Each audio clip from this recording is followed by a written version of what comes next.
We are loaded up here on a Thursday. What does Josh Heupel have to prove this upcoming football season? His second here on the Hill. A one-on-one interview with Mickey Dearstone, legendary voice of the Lady Vols, who announced his retirement earlier this week. We'll have that chat here in segment 2, and a crossover segment with Zac Blackerby of Locked On Auburn. That's what you have to look forward to here on a Thursday, Locked On Vols.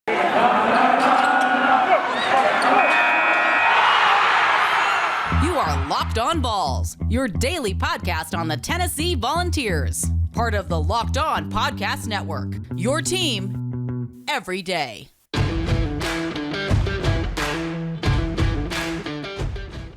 What is up, everybody? Welcome into it, your Thursday Locked On Vols. It starts now. Eric Cain, I'm your host here. You can find me at _Cainer on Twitter and follow this podcast at Locked On Vols. Wherever you get your podcast, completely free, available on every single platform and on YouTube. Go ahead and subscribe there. We're almost halfway to our goal of 1,000. Like I said in the cold open, plenty to get into, so let's not waste any more time. Let's get right down into it, all right? What does Josh Heupel have to prove in 2022? Going to start this little mini series and kind of go around the SEC and visit each coach around the SEC, but obviously I thought we'd start with Tennessee.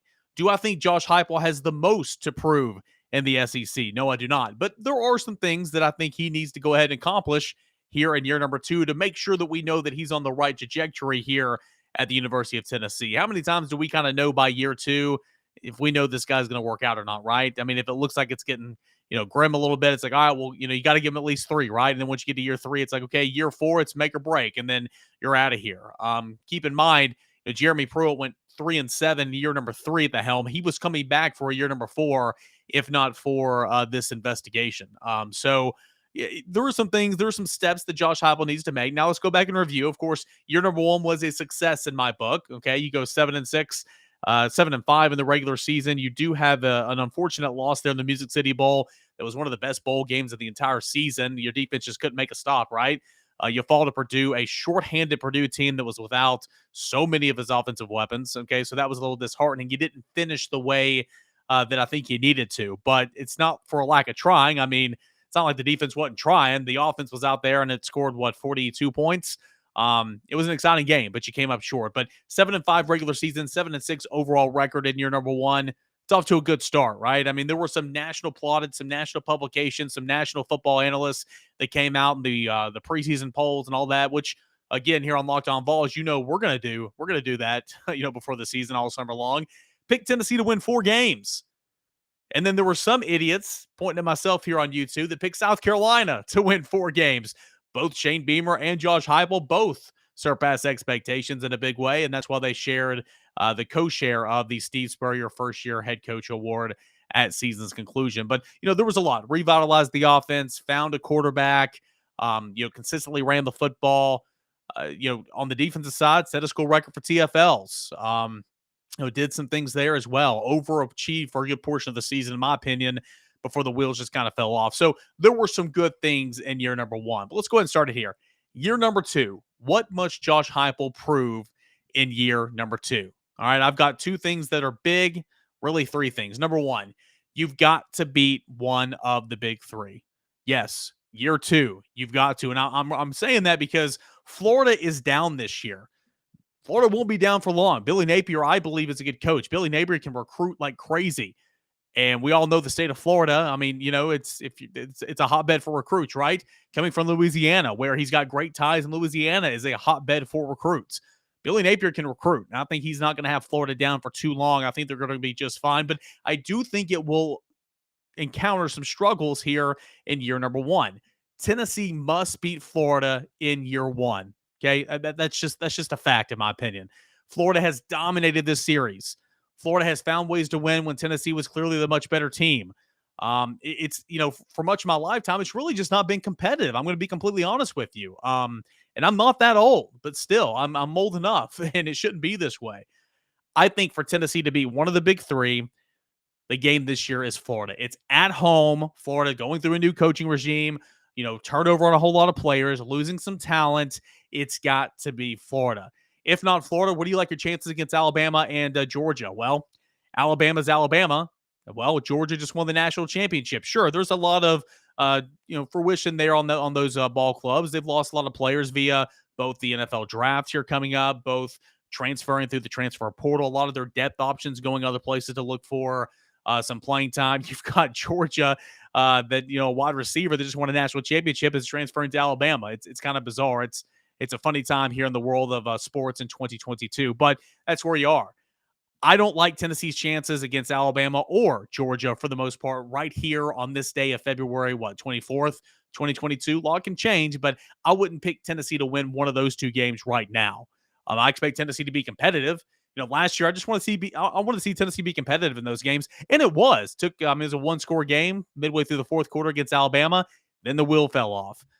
It was, Tennessee was the only team in the country, this year, this past season, that led Georgia after one, and ultimately the wheels fell off, of course, because Tennessee was introduced to what a good defense looks like. So you were competitive in games at that time, but you got to sustain it, right?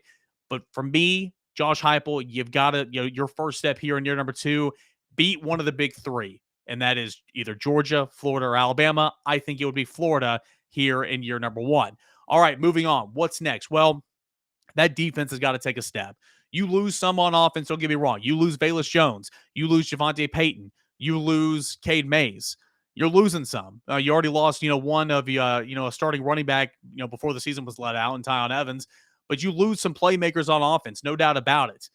But you're still going, because it's a product of the system, because you return your quarterback, because you return your best wide receiver, because you return some good players in an offensive line for the most part that played a lot of games without Cade Mays and was still productive. You're going to be just fine offensively, in my opinion. Sure, do you want to take another step? Absolutely. But you're going to be fine offensively, in my opinion. Defensively, you got to take a step. You've got to take a step. Sure, you set a school record for TFLs. That's not just the defensive line. That's everybody involved. The linebackers, the third layer of the defense, came up and had, I think it was 108, maybe 109 TFLs on the season. That was a school record, and that was fantastic. You've got to get more production. You've got to get better on third downs. You've got to get better against the run, specifically the running quarterbacks, okay? Tennessee's got to find some linebackers. Tennessee is trying to recruit some linebackers, brought in 2 via the traditional recruiting cycle. You're heavily involved in a former UCLA starting linebacker that came via the JUCO route. He has Tennessee in the top 4. Maybe that can help. Juwan Mitchell, what's his status? Will he be on this team come spring and come fall camp? Looks like that's going to be the case, but can you get some production out of the former leading tackler for the Texas Longhorns? Linebacker has got to improve. I'm going to be point blank with you right here. I'm not trying to be a Debbie Downer. I'm not trying to be that guy. But if Tennessee is getting consistent play next season from Solon Page and Aaron Beasley like it did in 2021, Tennessee's defense is not going to improve that much, in my opinion. That is just my opinion. Those guys are good teammates. Those guys are good to have on your roster. Good role players, not starters, not in the SEC. Jeremy Banks has got to continue to improve. He needs to continue to take another step, but he's easily one of Tennessee's most important players on that side of the football. And then what are you going to get from your safeties? Can any of those guys in the back end take a step like Theo Jackson did? Maybe not even that big of a step, because Theo was an all-conference player this year. Can you get Jalen McCullough? Can you get Trayvon Flowers? Can you get Warren Burrell, who just had a disastrous end of the regular season? Can you get D. Williams? Can you get Christian Charles? Any of those guys take a step, maybe a couple of those guys take a step in the right direction. Tennessee still has a lot of experience back there with Warren Burrell and your 2 safeties, but it wasn't good last year. It really wasn't good towards the end of the season. Can you shore up that defense? That defense has got to get better. No ifs, ands, buts about it. It overperformed a lot of the time during the season. I thought Brian Jean-Marie did a heck of a job with what he had. Rodney Gardner's defensive line unit continued to get better and better. You lose a lot there. You got to bring in and replenish there. But can Tim Banks take a step in year 2? That's what I'm wondering.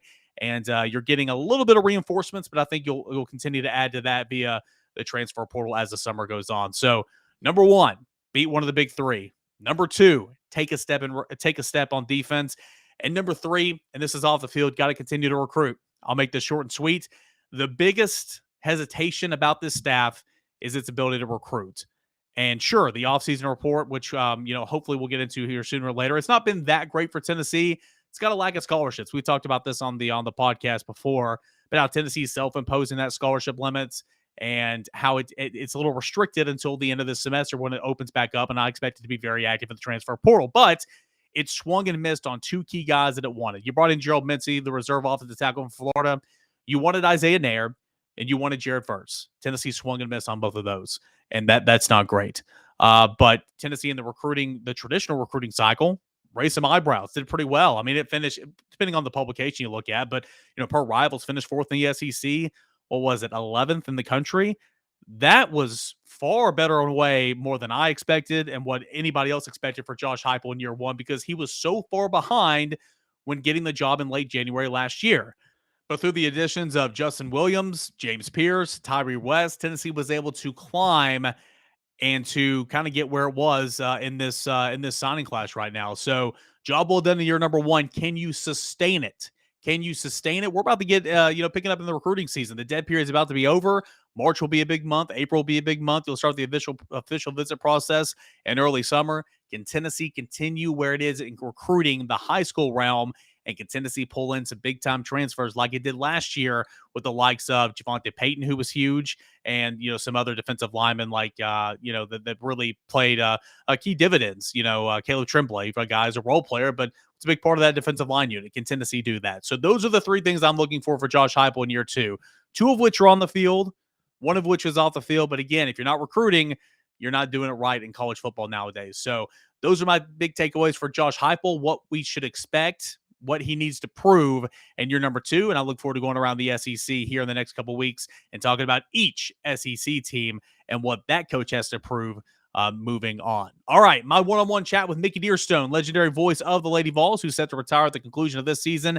That is coming up next. But first, I want to tell you about something we're doing here on Locked On Vols and really the Locked On Podcast Network. March Madness, it's only a couple of weeks away. That means you need to start thinking now about where you're going to be running your brackets this year. Are you going for the usual, or are you looking for the best? We've done our homework, and we're running the brackets with runyourpool.com. Along with the standard brackets, Run Your Pool offers game types like Survivor or Pick'ems. They're fun either way, but they have options to edit scoring. They also offer more intel to make your picks, all the stuff you won't find in the CBS or the ESPN bracket pools.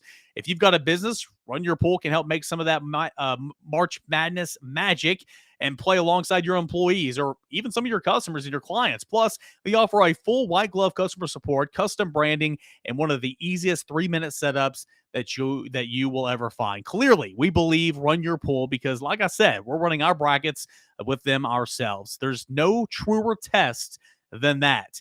If you want to play against us for a shot at a cash prize, join us at runyourpool.com/lockedon. And while you're there, create your own pool from your friends and your family.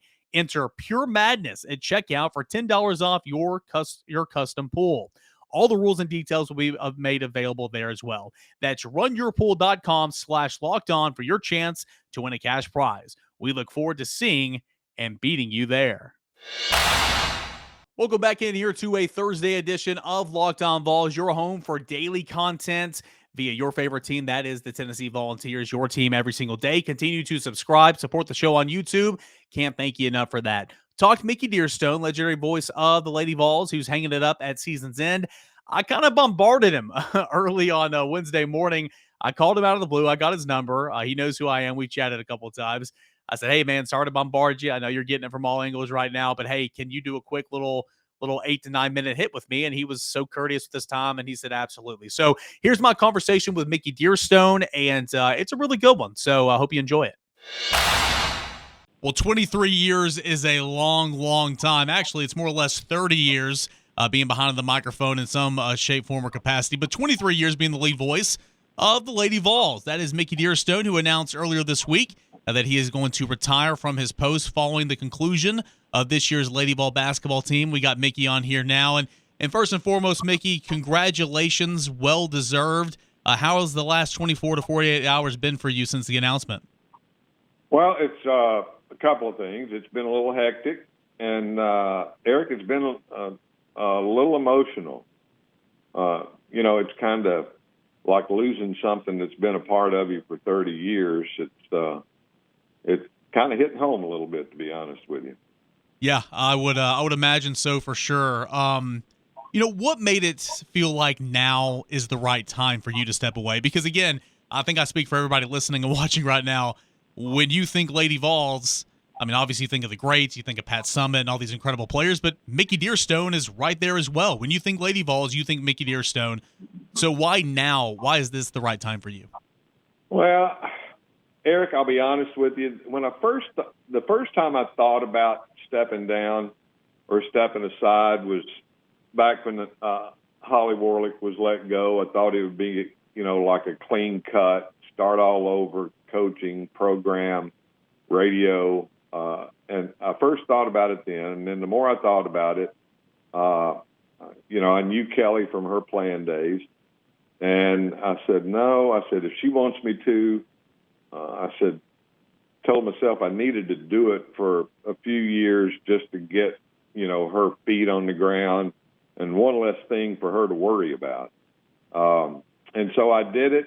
And then in July, I started thinking that, that I'd probably had enough, because I've always, and Eric, you're in radio, and you'll understand this one day, but I always wanted to step aside before one person, regardless if it was a fan, a boss, a coworker, or whatever, but I wanted to step aside before one person would think that I had done it too long. And I didn't want people to say, he was good, but he might have done it a year or two too long. He's not as sharp as he used to be. And I wouldn't have known it myself until it was already too late. And I've always had that in the back of my mind, that I didn't want that to happen. So in July, I had told the Vol Network that I was thinking about stepping aside after this year. And then, Eric, in October, I was diagnosed with prostate cancer, and that just kind of solidified my decision, because I knew I was going to have to miss some games because of surgery. And I just don't like people having to do my job. If it's my job, I want to do it. Not that nobody can. I just have never been the type person that I wanted somebody to do my job for me. Well, been doing that job for, I guess it's been somewhere around a little over 300 games. And reading the release yesterday, and of course, I knew you've been a big part of a lot of this, but I didn't know until seeing it in a list form. Being part of 5 national championships, 10 Final Fours, 17 Elite Eights, 25 NCAA tournaments, 12 SEC regular season championships, and 11 tournament championships. A lot of great moments for you. And Mickey, I know you've told this story probably countless times. I remember hearing you saying it. I remember reading a story about it. But there was you and Pat Summitt were so close, and there was a point in time where you two discussed going out together. And then when it was time for Pat to step aside, I remember reading where she kind of turned to you and said, "Hey, Mickey, it's okay. You can continue on." Can you enlighten us a little bit more about that conversation and just what it was like, the relationship between you two, because everyone knows it was so strong. Yeah, Pat and I had a really different friendship in that, she asked me one time, she said, "How have you put up with me all these years?" And I said, "Well, frankly, the first 10 years I worked with you, you scared the hell out of me." And then she just started laughing. And we were sitting in the lobby of a hotel one time on a road trip. And, she never called me by my first name. It was always Dearstone. She goes, "Dearstone?" She said, "How long are you going to do this?" And I said, "I have no idea." I said, "How long are you going to do what you're doing?"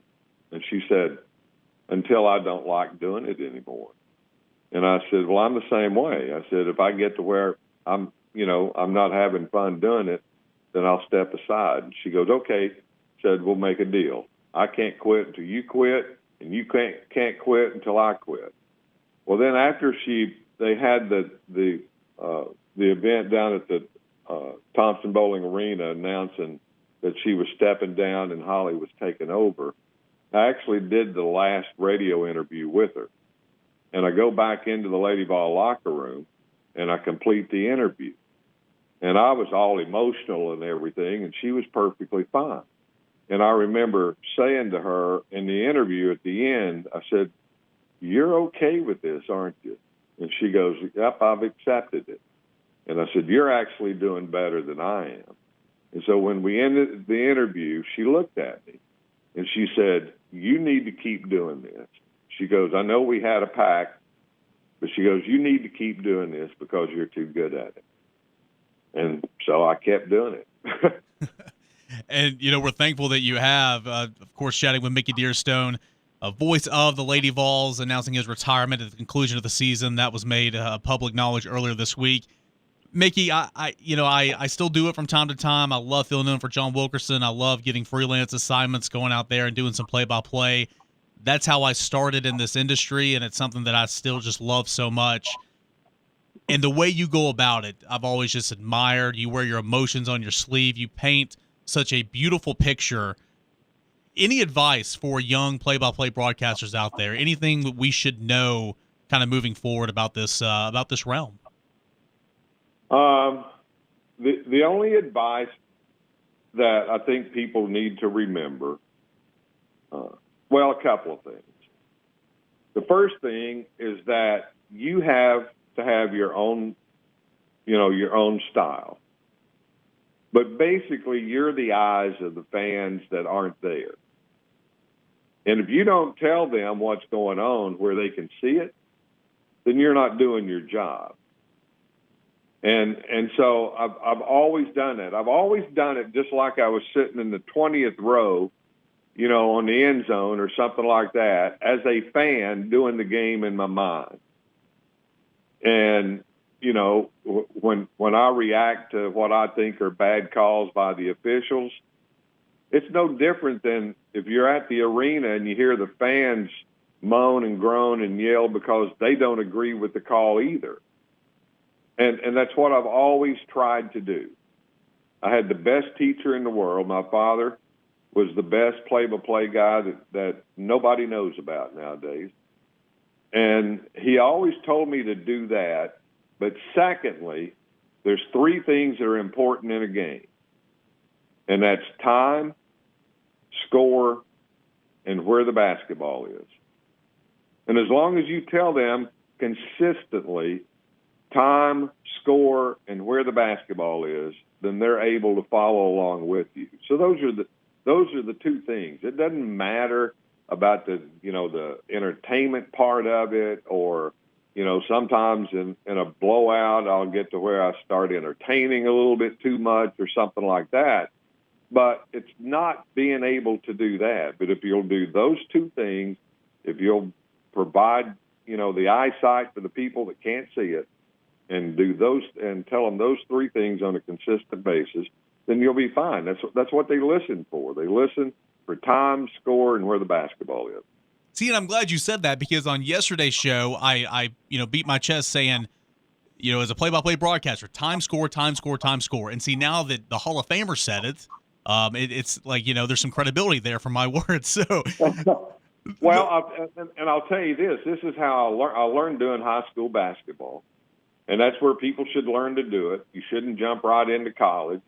Do all the high school games you can. Some little AM station that might even have to, they might have to reduce power at dark and all that, and kind of hone your skill a little bit. But I remember when I started, after I'd done my first games, my father talked to me the next morning because I worked at the radio station with him too. And he said, "Do you have any idea how big a basketball court is?" And I said, "I have no idea." And he said, "Well, I'll tell you." He said, "It's 94 feet long and 50 feet wide." And he said, "That means the right side of front court is 25 by 47.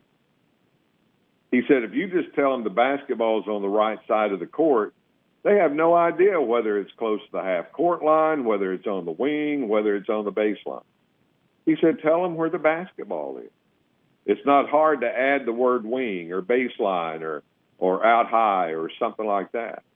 And it's just something I've never forgotten. And, I try to pinpoint where the basketball is so that people can follow along. The little things matter, and you took it upon yourself to tell everybody the little things for 23, really 30 years, and that's why you are a legend. Mickey, thank you so much for taking some time. I know you're going through your it's going to be a farewell tour for you the rest of the way, and I know you're not a guy that wants all that attention, but, just coming from me, coming from a guy that's listened to you his entire life, enjoy it. Thank you so much, and continued prayers for And blessings for your health. And just thank you so much for taking the time here. All right, Eric. Thanks for having me. I really do appreciate it. And good luck to you, too. Fantastic stuff there from, again, the 23-year and counting voice of the Lady Vols, Mickey Dearstone, who is set to retire at the end of this current basketball season. I hope you guys enjoyed that one-on-one chat with Mickey Dearstone. All right, Zac Blackerby, Locked on Auburn. Little crossover segment to end the Thursday show. Tennessee, a big game against Auburn.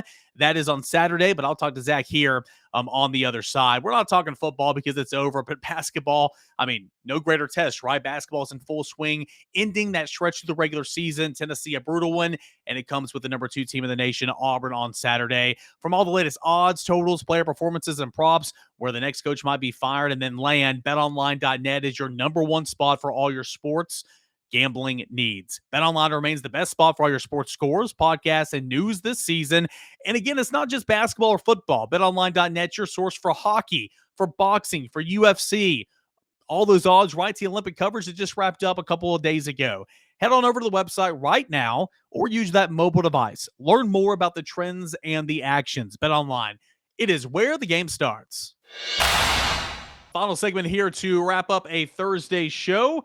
Hope you guys are having fun. It's been a good show so far. A crossover segment with Locked on Auburn and host Zac Blackerby. A little intel on both Tennessee, of course, and the Auburn Tigers. Hope you enjoy it. Always love this crossover action. This time, obviously, Locked on Auburn, Locked on Vols. I'm Zac Blackerby, Eric Cain of Locked on Vols. This is a really big game Saturday up in Knoxville. It's a huge game, man. Both teams kind of coming off a loss here of late. Auburn dropping 1 to Florida. Tennessee falling on the road at Arkansas last Saturday. But, a huge game. Implications, obviously, the Bruce Pearl factor. 2 of the top 4 teams in the conference. And should be a good one. Yeah, I think so. I mean, the Bruce Pearl factor is the biggest thing in all of this, right? I mean, that's the Auburn perspective. Is that the Tennessee perspective too? Maybe a little bit. I think it's more on basketball. I think it's more on just trying to be a really, really good team, a team that was number 1 at one point this year. Walker Kessler, Tennessee was in it for him, trying to get him. But obviously, I mean, you can't escape it. There's a portion of the fan base that will talk so much crap about Bruce Pearl. There's a portion of the fan base, Bruce Pearl could commit murder, and they still want him back here as Tennessee's head coach. So a lot of Bruce talk this week for sure. Yeah, we got Bruce from you guys. We won the Walker Kessler battle. But hey, you guys got Justin Powell, so it's all good. Listen, man, you made a lot of friends on the Locked on Vols podcast. There were a couple of message boards about you saying, we didn't like that comment that you had about, I forgot. I literally forgot even what you said. Oh, the barbecue comment. Yeah. Oh, yeah. So, I forgot I said that. You've been making some friends. But no, hey, did Justin Powell, he ain't done anything this year. But, hey, maybe next year, right? Or maybe in this game. How about that? Yeah, maybe. We'll see. Will he be given the opportunity to, you think? I don't know. So it's kind of funny. Tennessee has 2 3-point shooters that shoot threes, that don't play any defense and don't do anything else. And the other guy had a pretty good game against Missouri earlier this week. So I would have to say that he would not even be the 7th, 8th guy off the bench or the 3rd guy off the bench if I'm a betting man, but we'll have to see. But hey, what happened? We can all check box scores. What happened against Florida last weekend? I think this Auburn team really doesn't do well on the road. And this is a team that down the stretch has not shot well from behind the arc. And it caught up to them. And, they've been able to escape a few games at Missouri, at Georgia. They could not escape at Florida. They almost did. It came close. But, you look at the box score, and it's like, how did Auburn lose that game? They shot better than Florida. They out-rebounded Florida, but Florida won it. And you look at it, it's 17 turnovers. 17 turnovers for Auburn. Yeah. And we see so much depth with this team, Eric. I mean, they've got 10 guys that are playing over 10 minutes a contest. And it's like, okay, these are relevant dudes, too. They're relevant minutes. It's not just gimme minutes late in the game. Mm-hmm. But something happens when somebody gets in foul trouble early and it throws the rotation off. Something happens. And so it's almost like it's not depth. It's almost just like that's who this team is. And we saw that happen with Florida. If Kessler or Zep Jasper, and I would assume Jabari Smith, but it hadn't really happened yet. But if one of those guys get in foul trouble, it throws everything off. For Tennessee, the thing has been like, can it travel? Can the shooting travel? Can you continue to make threes, on the road? And at points in time this year, Tennessee's not been able to do that. Now, here of late, it's been a whole lot better. It was not that way against Arkansas last week, needless to say, but rebounded well, and Tennessee shot the ball well overall against Missouri this week. Game being in Thompson-Boling Arena. If Tennessee, for the Volunteers, a couple of things, got to play good defense the best you can. You don't need to go three crazy shooting, over 22, 23 threes in this game. Tennessee does that. Usually that's a recipe for disaster. You got to get 10 plus from both Chandler and Vescovy, and you got to get something from a third that will step up. Last night or 2 nights ago, it was Victor Bailey. A lot of this season has been Josiah Jordan-James. That's kind of the formula for Tennessee, right. Really against anybody. What's the formula for Auburn to get a win against this Volunteer club? You have to get Walker Kessler off the floor. And I don't know if you just do that by playing physical with him, because a lot of people are saying whenever he goes up against somebody that's equally as big as him, that he struggles. And that's not really true. I don't think it's true, but he hasn't figured out how to play against somebody that's large and in charge like he is, and not and stay out of foul trouble. And Auburn also, I think, has had a rough time adjusting to how officials call games from week in and week out, because obviously every crew is a little bit different. It depends on what kind of mood they're in. And that's something that has not been great. And so in the games where Auburn has struggled, Kessler is getting 2 fouls within 10 minutes of the contest. And then you got to sit him for the rest of the game or the rest of the half. And so that, and then, Auburn's guard play has not been good offensively. Defensively, I think they're great. I think Auburn has the best set of guards defensively in the entire country with Zep Jasper and Katie Johnson. But, that's it. That's it. And, make those guys uncomfortable. They'll turn it over. Zep won't, but the other two will. And so, that's what happened in Florida. Zep had 2 bogus fouls called on him, and he wasn't in the game. What terrifies me from a Tennessee perspective in this game, Zach, is obviously, and this you could say this about pretty much any team, is Walker Kessler. Tennessee's not been able to defend bigs well this season. He's incredible. They did a decent job against Oscar Sheboy. He was like 5 of 15. So I will say that. Let me not jump to conclusions here. Sheboy had a horrific offensive game against Tennessee a couple weeks ago in that big win for the Volunteers. But probably still got 20 rebounds though. Yeah, true. But I mean, he got, I think he started the game in the first, I kid you not, in the first 6 minutes, I think he had 6 rebounds. Like he's just it's what crazy. He does. It's stupid. It's wild. Yeah, it's ridiculous. But for Tennessee, it lost Olivier Comwa about a month ago, and he was their best front court player, most consistent both offensively and defensively. Tennessee has Uros Plavsic, the 7'1", but guards are scoring on him, taking it to the rack. He is such a liability defensively, and he gives you pretty much nothing offensively. John Fulkerson is hit or miss any other day. You got 2 young guys, Brendan Huntley-Hatfield and Jonas Adu, who are really starting to come along, especially Adu. But they haven't played anybody, they played Sheboy, of course, but, Walker Kessler will be that next big challenge. And that's the matchup, Kessler against any of Tennessee's bigs. I think that's where Tennessee has potential to struggle unless they get Kessler in foul trouble. Yeah. And, I don't even know if it's about defending Kessler. I mean, Kessler's value comes on the defensive side of the floor. Yeah. Now, he's just been able to get really gimme points because the guards find him right under the basket with no one covering him, which is fascinating how much that happens. But, yeah, I mean, I think that's a mismatch no matter, who he's going up against. It's just, can he stay on the floor and how many minutes can he play? That's the big thing. But, I mean, Eric, it seems like everything about this matchup points in the direction of Tennessee for me. I think Auburn's not playing as well as they probably should right now. I think Tennessee's playing better than, I think they're kind of trending up while Auburn's either staying level or possibly trending down based on who you ask. And also, I mean, it's in Knoxville, and Auburn has gotten everybody's best this season. That's part of being in this new situation that the program finds itself in. I think a lot of factors point in the direction of the Vols in this one. I mean, I would agree with you. I'm not saying, at least right now, I'll do my prediction on tomorrow's show, of course, but I'm not saying Tennessee's going to win right now. What a tease. Well done.